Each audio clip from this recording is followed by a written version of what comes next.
আল্লাহ তাআলা মানুষকে হালাল এবং পবিত্র খাদ্য ভক্ষণের নির্দেশ দিয়েছেন। শয়তানের অনুসরণ করতে নিষেধ করেছেন, কারণ শয়তান মানুষের প্রকাশ্য শত্রু। আল্লাহ তাআলা কর্তৃক হালাল জিনিসকে শয়তান হারাম বলে মানুষকে ধোঁকা ও প্রতারণা দেয়, আবার হারাম জিনিসকে হালাল বলে মানুষকে ধোঁকায় নিমজ্জিত করে দেয়।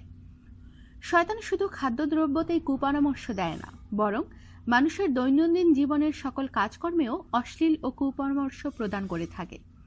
আল্লাহ তাআলা মুসলিম উম্মাহকে শয়তানের কুপরামর্শে পতিত না হতে কুরআনে সুস্পষ্টভাবে নির্দেশ দিয়ে বলেন, তোমাদেরকে এ আদেশ দেব যে তোমরা অশ্লীল ও কুকর্মে লিপ্ত হও, আর আল্লাহ তাআলা সম্পর্কে যা তোমরা জানো না তা বলতে আদেশ করো।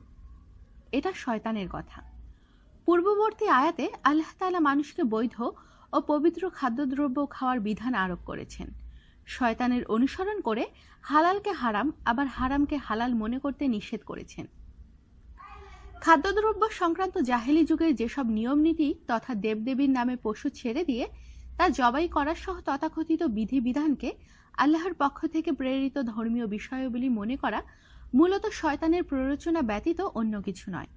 এই আয়াতে আল্লাহ তাআলা মানুষদেরকে সতর্ক করে দেন, শয়তান শুধু তোমাদের হালাল হারামের ব্যাপারেই ধোঁকা দেয় না, বরং তোমাদের দৈনন্দিন জীবনে সকল কাজকর্মেই সে অশ্লীল বেহায়াপনা কাজের কুমন্ত্রণা দেয়।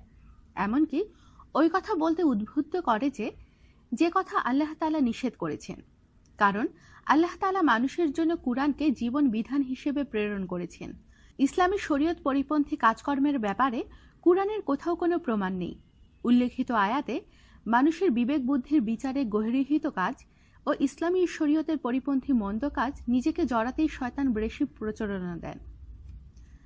উল্লেখিত আয়াতে মানুষের বিবেক বুদ্ধির বিচারে গৃহীত কাজ এবং ইসলামী শরীয়তের পরিপন্থী মন্দ কাজ নিজে জড়াতেই শয়তান বেশি প্ররোচনা দেয়। আবার আল্লাহ যা করতে নিষেধ করেছেন তা করতেও উদ্বুদ্ধ করে বিতাড়িত শয়তান।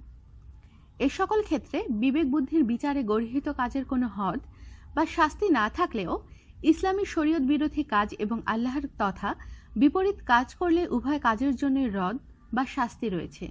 সুতরাং এ সকল বিষয়গুলো যতই ছোট হোক না কেন তা থেকে বিরত থাকা জরুরি।